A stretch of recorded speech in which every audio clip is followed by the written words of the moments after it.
Hi everybody, welcome to this September video of the Montreal garden in Zone 4. I'm beginning here off my patio with a little Buddha sculpture that I have in what I call the lattice garden because there's a lot of lattice up behind. Just transplanted this dogwood from elsewhere in the yard to place it right behind the Buddha, so we'll have some beautiful variegated leaves kind of adorning the Buddha from behind. Those of you who know me know that I love variegated leaves combining green and white, so that should be beautiful there in years to come. There's a sundial with the pointer facing north. Up here you've got the fountain and all the beautiful vines that have grown up along it, beside it, etc. As I go across the patio, you get a look at my new bird bath, which is in concrete and looks so nice. Here in the herb garden, or the porch garden, we've got one of the solutions I have to guarantee autumn blooming, and it is in phlox. Phlox is a perennial that blooms in August and September generously, and often twice or three times. So you've got these soft pink ones, we've got the magentas, we've got the whites, and that goes right now throughout the herb garden.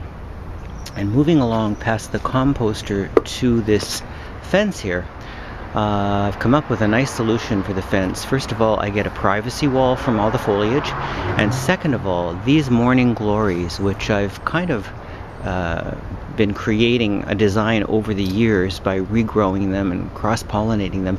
We've got these beautiful morning glories that are violet in color and then have the burgundy darts that shoot outward from the center.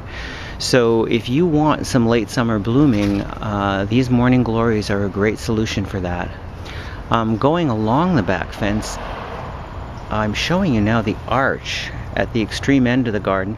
This arch is the bountiful this summer. Once again, if you want blooming in late summer, in autumn, annuals are a solution. I like climbing annuals, and these are nasturtiums. And these nasturtiums are just blooming so generously, and they're a little unusual because usually nasturtiums are orangey in color. These ones, however, are more in the powder or pastel yellow. So covering this arch completely right up to the top. I started on the left and the right sides at ground level, of course, within the earth. They have grown up and completely covered this arch.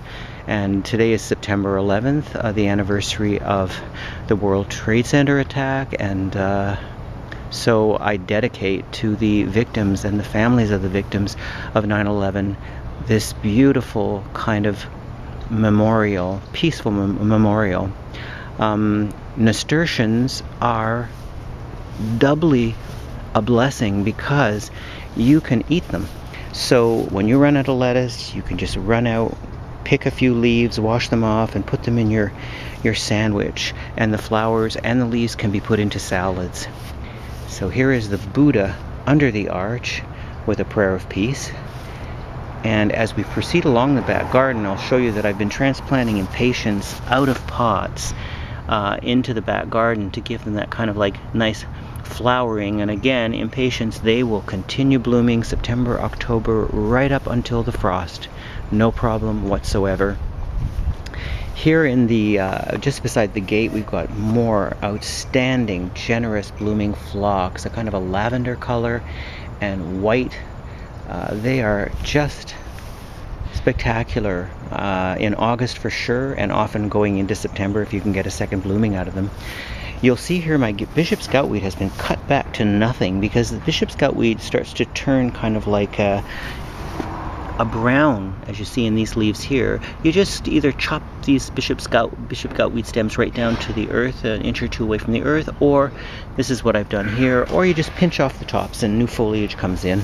Here's the last of the September charms, and we're going down toward the lattice garden, and in the patio garden here you can see there are still some blooming Roseanne geraniums.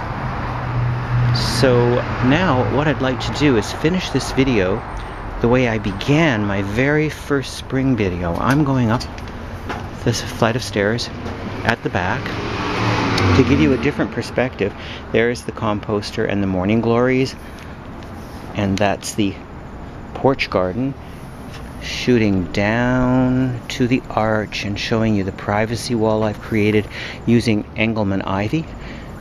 That's a godsend, that Engelmann ivy, the way you can weave it up a fence and have it create such a perfect curtain and such a perfect privacy wall.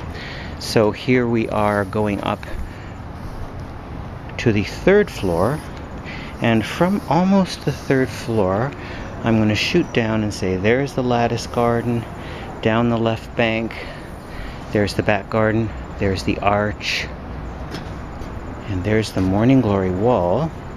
And so now I'll just permit myself to zoom in and finish with those beautiful, beautiful morning glories.